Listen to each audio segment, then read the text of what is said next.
Can you tell us your name and what you do for a living? My name is Chet Dinkler. I am a Foley artist specializing in pornographic productions. And what does that mean? That means I make all of the sounds that you hear in pornography. When making pornographic films, many residual sounds and unwanted noises are picked up during the recording process. To counter this issue, studios often employ Foley artists to help recreate the sounds of coitus. That's where Chet comes in. When you're filming pornos, there's a lot of noise being made that you don't want in the shot. You know, a lot of laughter, for instance, especially when the cameraman gets up in the guy's balls and dick and asshole, and then he starts laughing. I mean, it's pretty fucking funny. And then there's the actor laughing because he knows the guy's right up in his taint. You ever stared at a guy's taint and balls and asshole before? It's fucking hilarious. So you got me laughing because I know the actor's laughing because the cameraman's right stuck up on his pink prickly asshole. And since the actor's geeking off gas station boner pills, the cameraman's getting farted on, and he can't do nothing about it. He's fired. It's fucking hilarious. So Chet comes in and fixes it all. I don't know what I'd do without him. The man's a genius. He's like Picasso, but if Picasso made pussy noises. So, what kind of materials do you use in your work? My methods are vast and innovative.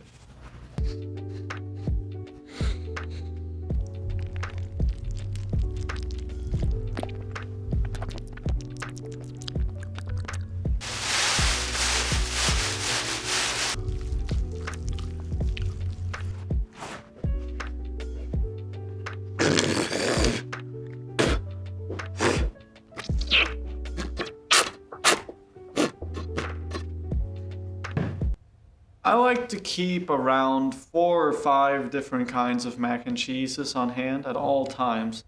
You never know when you're going to need to recreate some pussy noises. No 2 mac and cheeses are exactly the same, just as no 2 pussies are exactly the same. It all depends on size, shape, diameter, and moisture.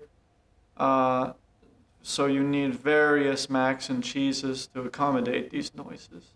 So for all of our different kinds of vaginas and pussies and buttholes, we have different kinds of noodles and various foods to accommodate the sounds that they all make. For instance, we have the Velveeta shells here for the your average Joe pussy. Not like a little average pussy, average sized vagina holes and buttholes. You also have your staples of sexual noises, mayonnaise jar and ranch jar. You know, for our fatter, larger, holier holes, we have, like, say, spaghetti. One technique I like a lot is where I take a bunch of spaghetti in my hand and it's covered in ranch for thickness, and I ram it into the jar of mayonnaise. We do sounds like cheeks clapping as well. I use the ham for a lot of those cheeks. For larger specimens of the human race, sometimes we have to upgrade to New York strip. Those are a little costlier. That's why you don't see so many fat people in porn. It's actually because it's hard to recreate the noises of them. I really like to do the fatter pussies because I like a challenge. BBW or you know, one of the girthier specimens of the human race. I like to use Gouda cheese. It has a lot more thickness to it, and it is much gurglier, which is good for cock sucking and sucking cock as well. And sometimes all it really takes is you take a chicken. You know, it's very easy if you're a skilled master, of course, like myself. I do take pride in my work, which is something you won't get from most pornographic Foley artists. I might make $6 an hour, but I very much love my work. I understand that it's illegally below the minimum wage, but I'm happy to sleep on a bench in order to carry out my dreams. This is very strange. I'm not used to talking when there are women in the room. So, how did you get into this line of work? At a very early age, I did not grow up with internet. I only knew about sexual intercourse from the show 2.5 Men, and also my stepdad. He would not stop talking about the women and the vaginas and the wetness of my mother's vagina, and also how he licks her asshole. But he would not stop talking. Even when I did not want to talk about the women, he would keep talking to me about them. And I would hear him and my mother having the intercourse every night. I would hear from the next room the and the fucking and it became a thing of comfort that would put me to sleep at night. One day, I got so horny that I opened the fridge and I inserted my phallic member into the ham that was inside of the fridge.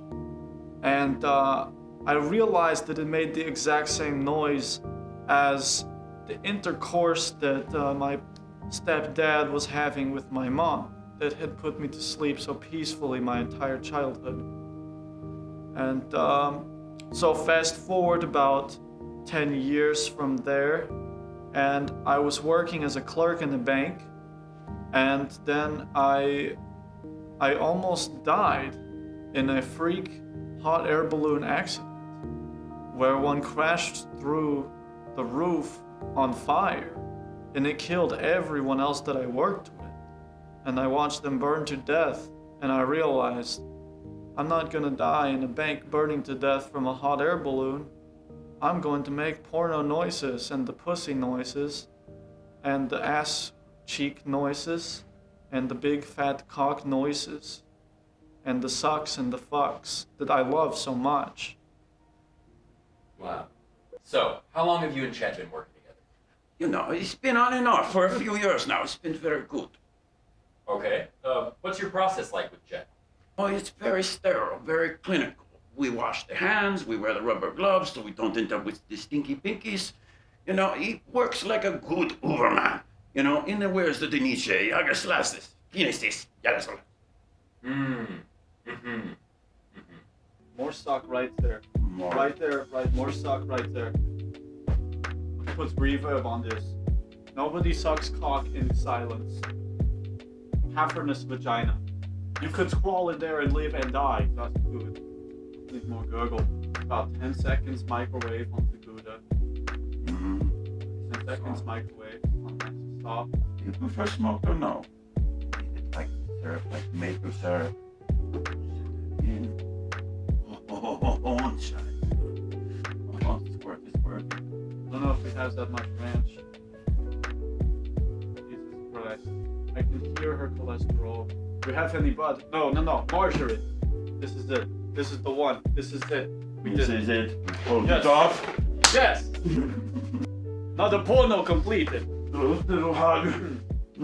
So, how long do you see yourself doing this? Eternity.